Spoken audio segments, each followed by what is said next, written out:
Hello, beautiful. Thank you for being here. Today we're going to do some fundamental exercises that are super beneficial postpartum.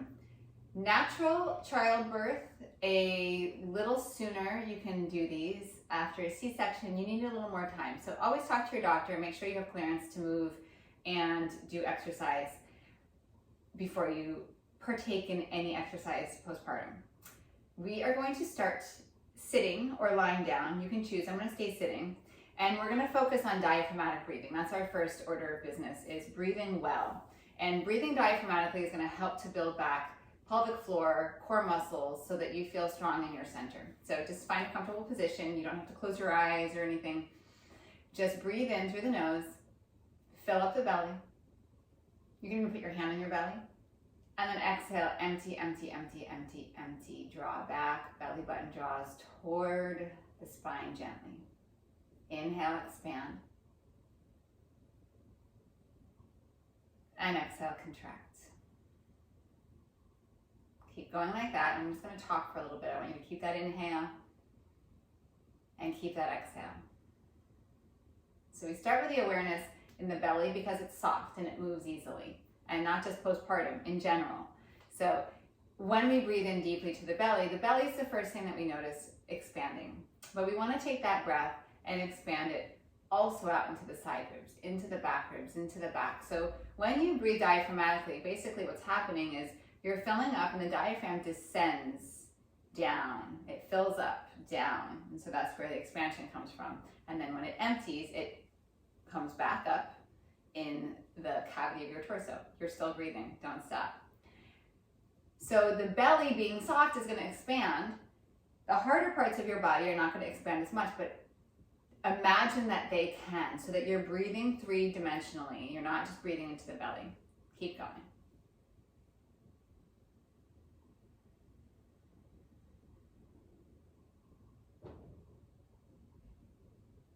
And that contraction at the end of the exhale is gentle.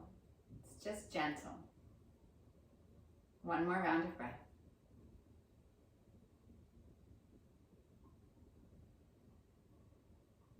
Beautiful. You're going to come onto your hands and your knees for a cat and cow. So a lot of these things are probably going to seem familiar. We're going to utilize this diaphragmatic breath, but as we start to move, the breath might not be quite as deep. It might be a little bit more shallow so that you can support your body. Firm your hands into the ground, knees and feet press down. Inhale, heart pulls through, tailbone lifts up.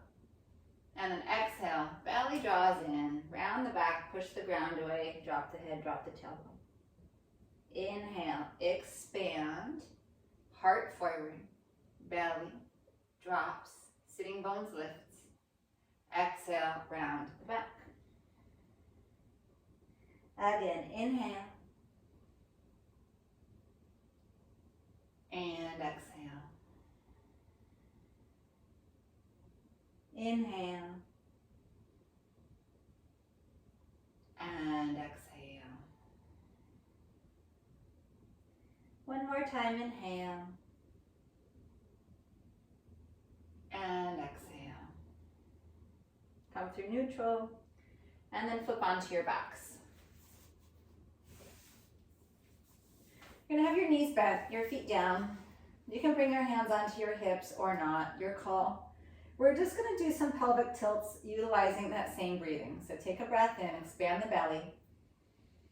With your exhale, you're going to press your low back toward the floor. Your sitting bones and your tailbone lift upward. Inhale, come to neutral. And then exhale, pelvic tilts. Inhale, neutral. Exhale, tilts. So we're shortening belly button to pubic bone. Inhale, neutral. And exhale, tilts. Inhale, neutral. And exhale, tilts. We're going to take this right into bridges, utilizing the tilts. Inhale to neutral. Exhale, pelvic tilt. Press your feet down. Engage the glutes. Press, press, press. Lift up. Doesn't have to be crazy high. And then we're going to roll down the spine, low back, and neutral. Do that again. Inhale, exhale, push the ground away. Rise up a little higher with your inhale. And then exhale, releasing down, down, down, down, down. Take an inhale to neutral. And then exhale, pushing down, rising up. Releasing down. And releasing to neutral. Keep going like this a few more times. I should have said this sooner into the reps, but that's okay. It's never too late.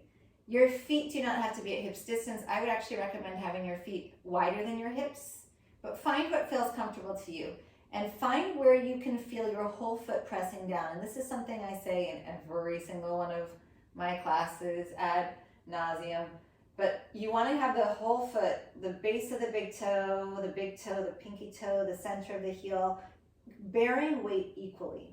So if you feel like you're all on your pinky toe, typically if you take your feet wider, maybe turn them a little open, you'll find a little bit more stability there, which is a really good thing. Good. Next time we take it up, we're going to hold it up just for a few counts. And then just a couple little presses up, just little pulses, and by a couple I mean like 800, 900, I don't know, 1,000, something like that.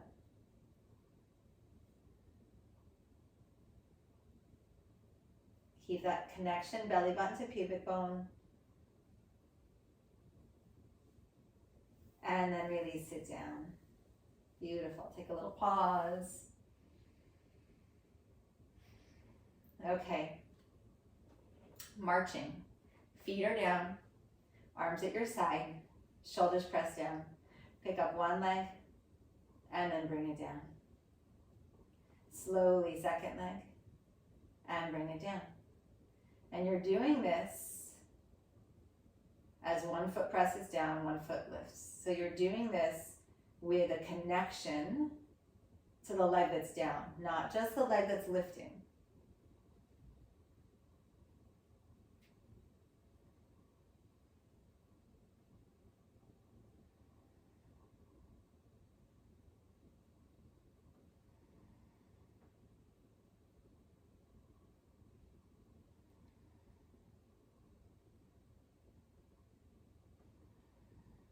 Breathing the whole time. You're still going.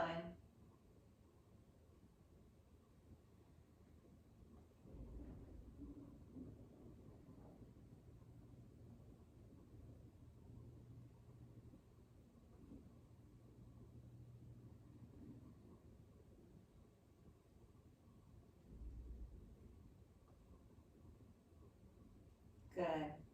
Both feet root down. All right, heel glides. So you're going to take one leg. Let's start with the right leg. You're going to pick up the toes. You're just going to press the heel out. Push it down to the ground gently. Engage the glute when you fully extend the leg. And then slowly pull the heel back, back, back, back in. Place the foot down. Switching legs, left leg out. And then drawing back in. And right leg.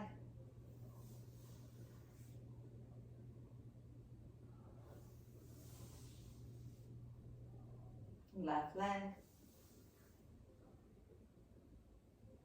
Draw in.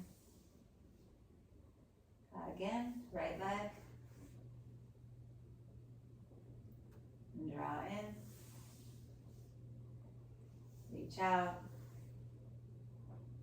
And draw in. Let's do two more on each side. So I know some of these exercises feel tedious. I've been there. But it's whatever you put into it is what you're going to get out of it. So being very precise in this movement. I'm not postpartum at this moment, and I feel this if I really pay attention on how to extend the leg, the glute engaging here. We're controlling how the limbs move from our center. Last one on the left. Good. Take a little pause. And then roll to your right side and just come all the way up to standing. Good. So my preference is that you have a chair or something that you can have behind you, something sturdy. It's not going to move all over the place. And we're just going to do some squats. And of course you can do this without the chair, but if you're really, like if this is you're just starting back to exercise, go easy on yourself, for the love of God. Bring your hands across your chest. Make sure you're not too far away. You're going to take a breath in. You're going to exhale. Send your hips back for the chair. Inhale, lift up. And exhale, sink. My chair is pretty tall, so I'm not getting a super deep squat. That's a good thing. That's a good thing to start. So making sure that there's no pain, back, hips. If you're recovering from a C-section, that this feels okay. But squats are a universal exercise. We need to do this because this helps us in everything we do all of the time.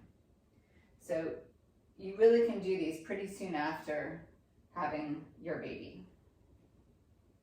You can also start to hold your baby when you're doing these squats.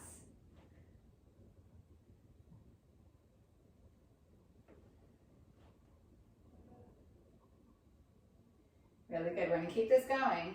Arms can stay here or arms can come up overhead. So now we're looking a little shoulder and back mobility here.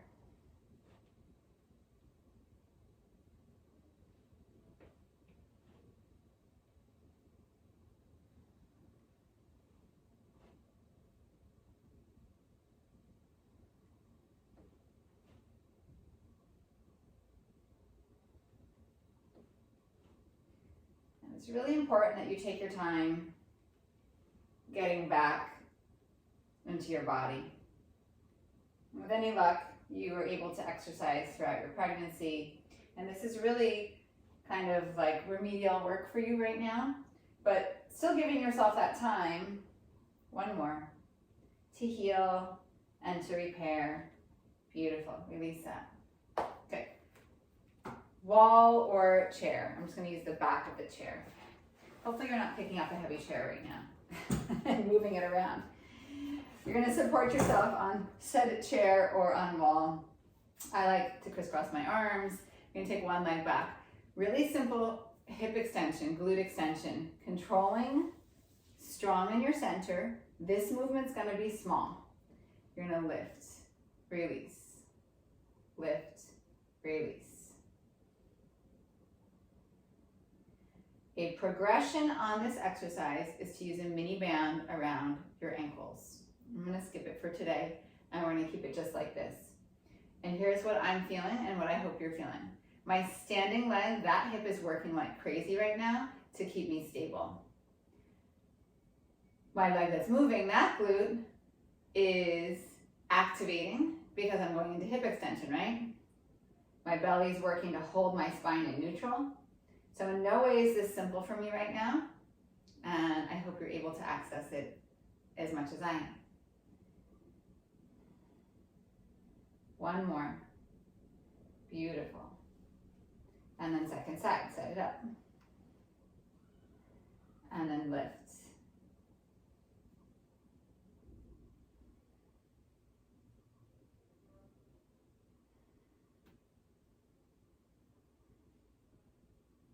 Focus on what you're doing. Notice if your mind is wandering. It's very easy to be distracted, but give yourself this time. This is really important, and it's so hard to take this time for yourself at this time, but very necessary. I don't know how it feels for you. For me, it was really challenging to make even 15 minutes for myself after having my baby. One more. Beautiful. You can walk back. Just get a nice little stretch here. And then back up. Okay. I hope you have a wall. And I'm not kidding when I say that. I hope you have a wall that doesn't have stuff on it that you can actually use. I'm gonna go over here because there's a picture there in case you didn't notice it. I know I'm way over here on the camera. I'll go back over there in a second. You're gonna do a wall sit, like so. I think I can squeeze in here. I can. Good. All right, so just a simple wall sit. Not super low. Start here. Gently take the chin back, back of the head presses back. Good. Now think about kind of zipping up your spine, so lifting the pelvic floor gently. It's almost like you have to go to the bathroom and you're trying to stop it. But it's gently, you're not clenching.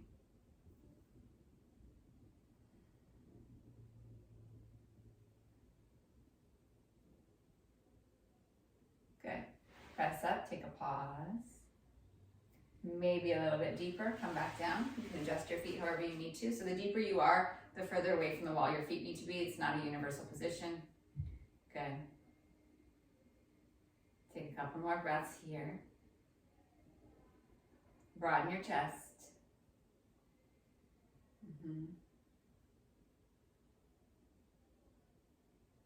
And then rise up. Good, we're gonna go one more time. One more time. I'm not sure how hard that was for you. I started to feel it. Let's go. Back down. Maybe a little lower, but maybe not. Maybe a little higher.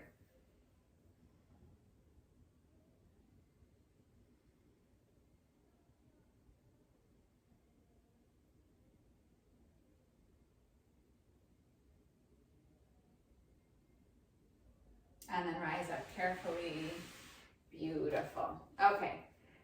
Final little ditty here. Wall push-ups. Wall push-ups. Posture is really compromised in these next few months after having a baby, even into like a year, depending on how long you nurse for, how long you carry your baby around for. But we tend to get this like weird shoulder, neck thing, opening that up. So when we're pushing up, we're focusing on not just like the strength here, but getting a nice little stretch here and then pressing away.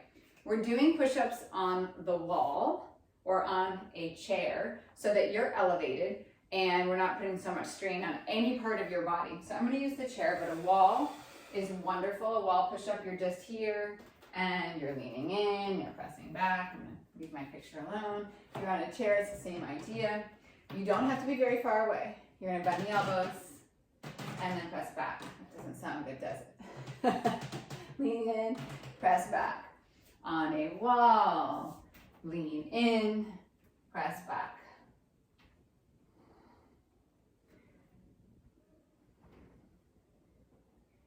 Now one of the keys here is that as you lean in, you're drawing your belly away. You're leaning in, you're drawing the belly away, you're pressing back. Lean in, draw the belly back, press away. Do that 2 more times. Lean in, draw the belly back, press away. 1 more time, lean in, and then press away. Beautiful, step back. Just take your hands, place them behind your hips, and just open up your chest. Take a breath here. And then release your arms. Okay, that's it. I hope you feel great. Thank you for joining me. Mwah. Thank you for moving.